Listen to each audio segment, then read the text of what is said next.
일본 측이 제기하면서 촉발된 이른바 레이더 갈등과 관련해서 일본이 관련 실무 협의를 중단하겠다면서 사실상 발을 빼는 모양새입니다. 단순한 기계음을 사격 통제 레이더 음파로 발표했다면서 일본에 대해서 강력 항의한 국방부, 사과와 재발 방지를 지속적으로 요구하기로 했습니다. 갈등이 해소 국면으로 접어들지는 조금 더 지켜봐야 할 것으로 보입니다. 취재기자 연결해 보겠습니다. 김세호 기자.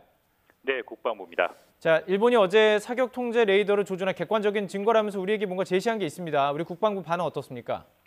네, 일본이 어제 오후 5시 방위성 홈페이지에 자신들의 입장을 최종적으로 정리한 발표문과 두 종류의 전자파 접촉음을 공개했습니다. 전자파 접촉음의 경우 하나는 사격 통제 레이더, 다른 하나는 탐색용 레이더 전자파 접촉음이라고 밝혔는데요. 이를 두고 우리 해군의 광개토 대항함에서 쏜 사격 통제 레이더 전자파 접촉음이라고 주장했습니다. 즉, 일정 높낮이가 반복되는 탐색용 레이더와는 달리 일정한 강도의 소리가 계속 이어지고 있다는 겁니다. 이에 대해 국방부는 한마디로 그냥 기계음일 뿐이라고 일축했습니다. 실제로 우리 광개토 대항함에서 쏜 레이더라고 주장하려면 탐지 일시, 방위각, 전자파의 특성 등을 함께 제시해야 하는데 이러한 내용이 하나도 포함되어 있지 않다는 점을 그 근거로 들었습니다. 일본이 그 최종 입장을 정리한 입장문도 함께 내놨는데 갑자기 그 협의를 중단한다 이렇게 선언한 근거는 뭡니까? 네, 일본은 한국 측과 더 이상의 실무 협의로는 진실 규명에 이르기 어렵다고 판단했다며 더 이상 레이더 문제와 관련해 우리 정부와 협의하지 않겠다고 일방적으로 선언했습니다. 우리에게 책임을 떠넘기는 모양새인데요. 하지만 일본은 한미일 방위 협력을 위한 노력을 계속하겠다고 밝혔습니다. 북한의 핵 문제 해결 등이 여전히 중요하기 때문이라는 겁니다.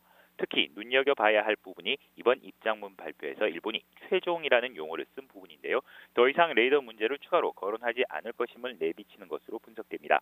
군 관계자는 일본이 객관성이 전혀 없는 전자파 접촉음을 공개하면서 이러한 입장을 발표한 것을 놓고 일본이 막판 출구 전략을 짠 것으로 본다고 말했습니다. 우리 군이 일본 측에 직접 우리 해군 함정이 쏜 정확한 증거를 제시하라며 저공 위협 비행을 문제 삼자 객관적 증거를 제시하지 못한 상황에서 우리와의 안보 협력 관계를 이어가야 하는 일본으로서도 부담을 느낀 것으로 보입니다. 결국 검증보다는 우리 법원의 징용 배상 판결에 대한 불만과 아베 정부의 지지세 결집을 위한 여론전이 주요 목적이 아니었느냐는 분석이 나옵니다. 예, 김 기자께서 얘기한 그 분석에 좀 힘이 실리는 것 같은데요. 우리 군의 이후 방침은 어떻습니까?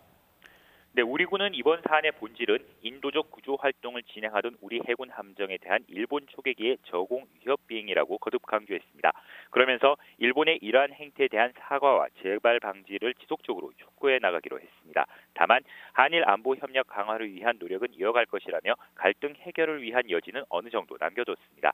이와 함께 우방국 간 유사 사례가 일어났을 경우에 대비한 행동 절차도 구체화하기로 했습니다. 특히 통신 소통 문제 등 구체적인 실무 사항에 대한 부분을 본격적으로 보완해 나갈 방침입니다. 지금까지 국방부에서 YTN 김세호입니다.